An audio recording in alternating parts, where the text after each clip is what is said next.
That's my quick comment. देश की राजनीति में एक नया विवाद खड़ा हो गया है। योगेंद्र यादव ने संसद के विशेष सत्र से पहले संविधान के 131वें संशोधन विधेयक की एक प्रति देखने का दावा किया है। उन्होंने इसे ट्वीट करके सार्वजनिक किया। इस विधेयक को लोकसभा में पेश करने की तैयारी चल रही है। योगेंद्र यादव का कहना है कि ये विधेयक महिलाओं के प्रतिनिधित्व को बढ़ाने के नाम पर लोकसभा की सीटों को 815 तक करने और पूरे देश में सीटों के नए बंटवारे का रास्ता खोल रहा है। इससे राज्यों के स्तर पर सीटों का अनुपात बदल सकता है और सीमा निर्धारण में पक्षपात की आशंका बढ़ सकती है। योगेंद्र यादव के अनुसार इसमें अनुच्छेद 81 को संशोधित करके लोकसभा की सदस्य संख्या 815 तक करने का प्रावधान है। अनुच्छेद 82 और 170 में बदलाव करके जनसंख्या की परिभाषा को संविधान से हटाकर संसद द्वारा बनाए गए कानून पर छोड़ दिया गया है। यानी संसद साधारण बहुमत से तय कर सकेगी कि किस जनगणना के आधार पर सीटें बांटी जाएंगी। पहले 1971 की जनगणना के आधार पर सीटों का फ्रीज था, जिसे 2026 के बाद बढ़ाने का वादा किया गया था। अब इस फ्रीज को पूरी तरह हटा दिया गया है। सीटों का वास्तविक आवंटन और सीमा निर्धारण सीमा आयोग करेगा, जिसके बारे में संविधान में कोई स्पष्ट उल्लेख नहीं है। इसके साथ ही महिलाओं के लिए 1/3 आरक्षण को लागू करने के लिए 2023 के 106वें संशोधन को जोड़ा गया है। यह आरक्षण सीमा निर्धारण के बाद प्रभावी होगा, जो 15 साल तक चलेगा। योगेंद्र यादव की पहली आपत्ति यह है कि विधेयक महिलाओं के प्रतिनिधित्व को आगे बढ़ाने के नाम पर असल में जल्दी सीमा निर्धारण और लोकसभा का आकार बढ़ाने का रास्ता बना रहा है। ये आंशिक रूप से सही लगता है, क्योंकि 2023 का महिलाओं का आरक्षण कानून सीमा निर्धारण के बाद ही लागू होने वाला था। अब ये विधेयक उसको सक्रिय करने के साथ लोकसभा की सीटें बढ़ा रहा है, लेकिन सरकार की तरफ से इसे लोकतंत्र को मजबूत करने का कदम बताया जा सकता है। हालांकि आलोचक कहते हैं कि महिलाओं का मुद्दा सिर्फ एक बहाना है, असली मकसद राजनीतिक समीकरणों को बदलना है।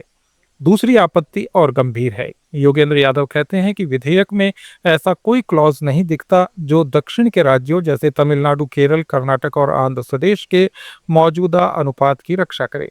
ये राज्य पिछले कई दशकों से जनसंख्या नियंत्रण में सफल रहे हैं। उनकी जनसंख्या वृद्धि कम है, लेकिन उत्तर के राज्यों जैसे उत्तर प्रदेश, बिहार और राजस्थान में जनसंख्या बढ़ी है।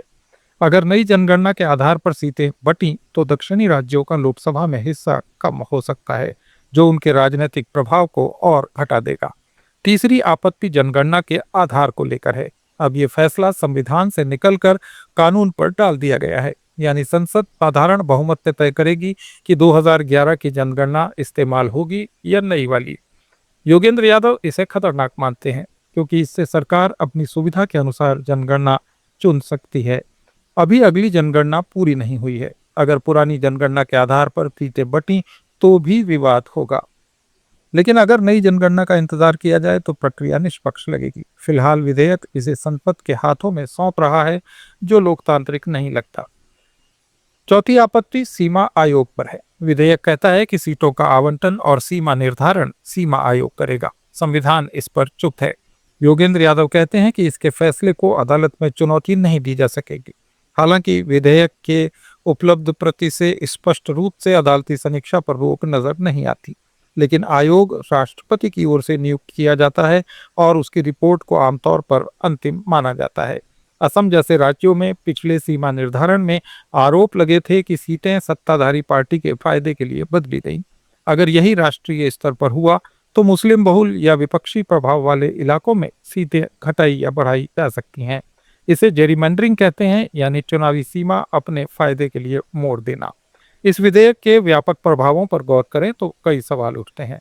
सबसे बड़ा मुद्दा संघीय ढांचे का है। भारत एक विविधतापूर्ण देश है। दक्षिण के राज्य जीडीपी में ज्यादा योगदान देते हैं, लेकिन जनसंख्या नियंत्रण के कारण उनका राजनीतिक वजन कम हो सकता है। इससे उत्तर दक्षिण विभाजन बढ़ सकता है।